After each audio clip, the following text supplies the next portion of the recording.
watercolors often get overlooked because they don't layer like transparent paints. But that doesn't mean we need to just toss them out. They actually have some really unique strengths that make them totally worth using. The very first strength to opaque watercolors is smooth washes. When they're diluted, they actually spread out evenly and more velvety across the surface of your paper. And unlike transparent colors, they won't leave streaks. So if you've ever tried to do a flat wash and you just feel like you're fighting against yourself, chances are you might be using actually a transparent color, which very easily can layer on top of one another and then create streaks as you're creating that wash. Whereas opaque watercolors are always going to go smoothly and velvety down that paper. The second strength of opaque watercolors is that they have a vibrant color payoff. Opaque colors usually carry more pigment to them, so they are naturally going to look more bold and saturated right off the bat. Number 3, opaque colors are great for transitions. They actually can blend beautifully with transparent colors, helping you create actually more smooth gradients and softer transitions. The fourth strength of opaque watercolors is that they have coverage power. They can usually cover up quite a bit of mistakes, or even help you rework areas that you couldn't easily do with transparent paints. So basically in watercolor, these are the erasers of the watercolor paint world. They won't make your mistake go away, but they can often hide it very, very easily. The fifth strength of opaque watercolors is that they have a matte, velvety finish, which gives a very soft appearance on the paper. Unlike transparent colors, sometimes they can have a shiny appearance on the paper. So if you want something to be a little bit more subtle, opaque colors are your go-to. The sixth thing that opaque watercolors are known for is highlighting and accents. You can actually layer these on top of darker colors to not only create highlights or brightness, but also to create patterns and unique accents that you could not get with transparent colors. And finally, the last thing is that opaque watercolors actually play really nicely with mixed media. These colors tend to work really well with other mediums, which means if you're new to watercolor, these actually are a really nice stepping stone if you understand other medias of paint but are unfamiliar with watercolor.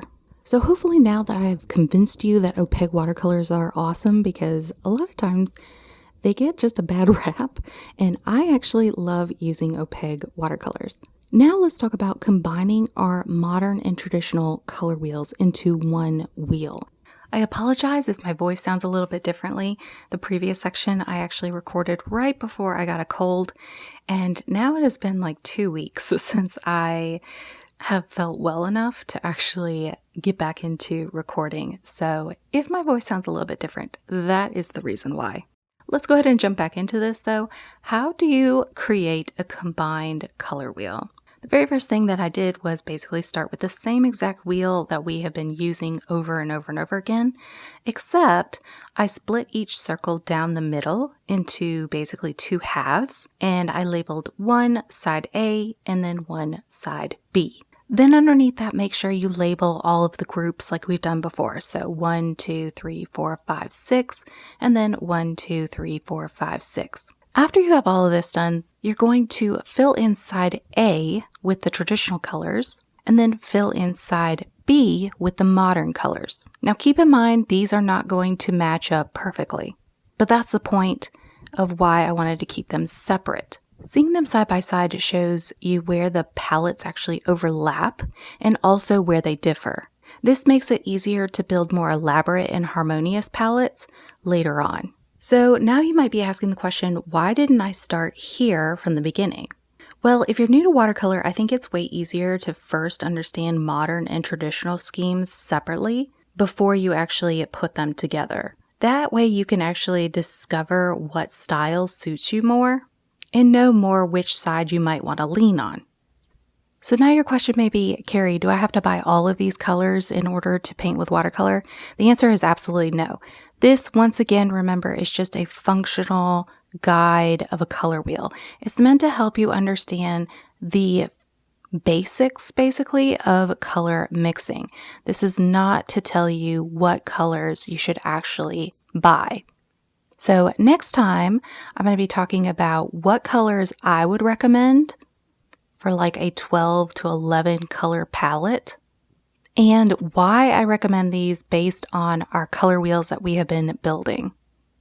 So stay tuned for that video next. And as always, y'all, lots of love and happy painting. And that is it for this video. I'm sorry that it's so short, but this particular month I got really sick, and this is all that I could put together for the time frame that I'm trying to do and the schedule that I'm trying to keep. I'm trying to do one new video a month, and I wanted to make sure that y'all got a video this month, even though I was sick and I didn't get a lot of recording and editing done. So that being said, please make sure to subscribe and like the video and all of that wonderful stuff. If you subscribe, I'm not going to spam you basically with tons of information. You're basically going to get notified when I put up my new video for the month. And like I said earlier, being a full-time mom, I don't have a lot of time, but I still really enjoy doing this. So I wanted to at least try to get one new video a month out for y'all. So thanks again for supporting me and coming along this journey. In November, we will continue on with color mixing, but I'm thinking for the new year, starting a new series, similar to kind of this one where we just took it one step at a time. But give me suggestions of what y'all would like for me to kind of cover, whether it be watercolor techniques. Especially I was thinking taking old basic techniques and then using them as basically a master pro. I find a lot of times the basics are essential of what you really need to do, but are you actually using them correctly? Is a really good study to do. And I could do that with full paintings and kind of show you how those basics can apply to a full painting. So yeah, that's something that I was thinking about doing for the new year, but if you have other suggestions, please leave a comment down below. I'm starting to kind of plan and get ideas for what I want the new series in the new year to be, because color mixing is going to be slowly winding down. I think I'm going to have my last video in December. So lots of love, y'all. Happy painting, and I will talk to you next time. Bye!